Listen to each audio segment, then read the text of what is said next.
Guys, welcome back to some more AFK Arena. Today we're over on the test server and just a little update with our hunting fields.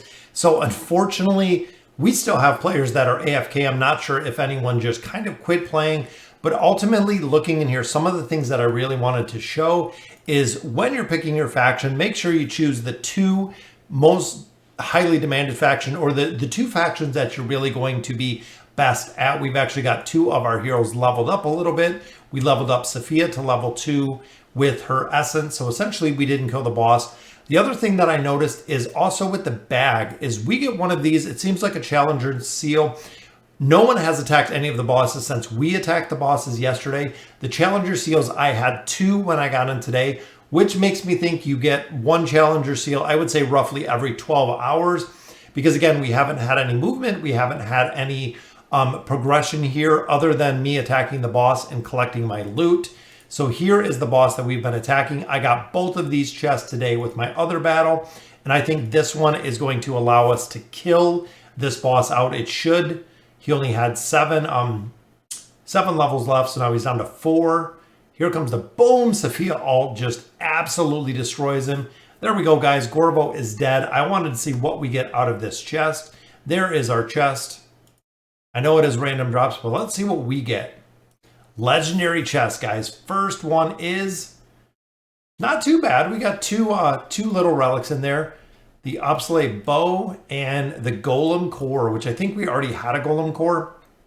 So essentially when you get to the boss, there we go. We killed the boss out. So now he is dead. Continue onwards. We still do have the boss on top. Down here, this player did 1 hit on here. Down here, he is still AFK. So make sure when you're coming in here that ultimately you're coming in with players that are going to be active, guys, because this is absolutely going to kill us. Because even if I pathed over to another boss, or even if we went to this boss up here, I cannot attack it because I have no challenger seals. So essentially, since I'm the only one really making the progression rate here, there's nothing I can do. So kind of SOL here. But ultimately, very cool. So now we're going to look at a summary of AFK Arena and this event overall. The guide is brought to you by Cran Carter. It was up on Reddit today. If you guys have not checked it out, absolutely amazing guide that we're going to go ahead and check out. And here it is, guys. It is a very, very big summary of the hunting fields, which I absolutely love. Again, a big shout out to Cran Carter for the guide up on Reddit. I'll put a link down below. So right here is the first page. So this is the registration page. So as you can see here, there is Carter. He is registered for Lightbearer. He is registered for Wilders or Greyborn. He did not choose Mauler. He did not choose the Celestial Hypogeans, which is good. This is the random lone wolf registration. This is the team up registration. I would recommend trying to do the team up registration just because you know what you're getting into in that manner. It does not cause diamonds to go in there, but you know exactly what you're going and who you're picking, what they're going in here. So this member actually went in straight for Celestial Hypogeans, which is good. You can send invites to your friends and your guildmates to go ahead and join you for the team up. If you're going in lone wolf, I would choose, again, 2 factions. That is all I would focus on. Your 2 strongest factions. If you have 3 or 4, go ahead and just put them all in. But ultimately, your 2 strongest factions to really make it effective in there. So here is the map and the camps.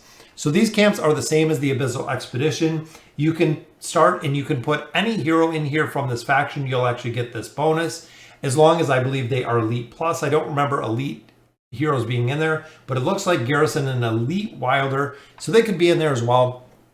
So ultimately, I did go in as Maulers on my account. The camps are not specific to Maulers. It is not only Mauler camps. It is random to the heroes you have. One change from the big Abyssal Expedition is you only take 10 heroes in here. That is right, guys. You only get 10. You do have the option to swap heroes. So as I had my 10 heroes in there for our Maulers, we did have Verk and we had Warwick. It said they were there for swap if we needed them. If you drop heroes out, essentially the stamina will go to 0, meaning you have nothing left in there. And then the other hero you can swap in. These are what the runes look like themselves. So actually when you equip the rune, because you own the rune, or you can go ahead and use your hunter items to buy the runes if you don't have the relics. Essentially coming in with a faction, you're going to get specific relics. If you cannot use the relics, make sure you dump them to the main bag or the shared bag, so your other players can go ahead and pick those up. And you can kind of pick and choose, making sure you're kind of building your heroes together ultimately, which is very, very cool. The rewards here, these are the actual rewards for members, and there is supporters. So as of right now, the supporter rank, I don't know anything they can do short of just essentially watching the battle.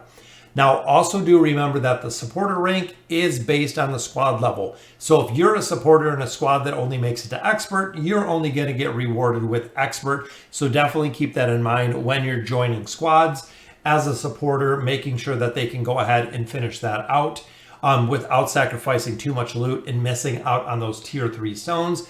And also remember, if you are a supporter, you cannot be a member. If you are a member, you cannot be a supporter. It does not go hand in hand. You have to choose either one. You cannot do both, which I would absolutely love to see, to be a supporter in one team. Go ahead and check out what they're doing, tips and tricks, see what they're doing well, see what they're not doing well, and ultimately going into as a member and then doing it myself. But again, you cannot switch. You can go in as a member or a supporter. Supporters, you can drop and go in as a member. Members, you cannot drop, unfortunately. Which brings us to the missions. These are really the most critical thing when it comes to this, is making sure that you level up your squad. Just like in the Abyssal Expedition, the higher your rank, but this is based on the squad. You want to level this up as fast as you can to make sure that you're maximizing what you get out of here. Right now, I am stuck on the collect 5,000 hunter marks, because again, we have a couple heroes or a couple players that are AFK that haven't even joined us, haven't taken any tiles. So we're really, really lacking in there. Also, you can help your squad by giving, again, sharing those relics. So if there's relics that I don't need, I've actually been dropping them in the shared bag. So anybody who needs them can go ahead and pick them up. Each fight gives you some resources. You can also manage your stamina as in the Abyssal Expedition.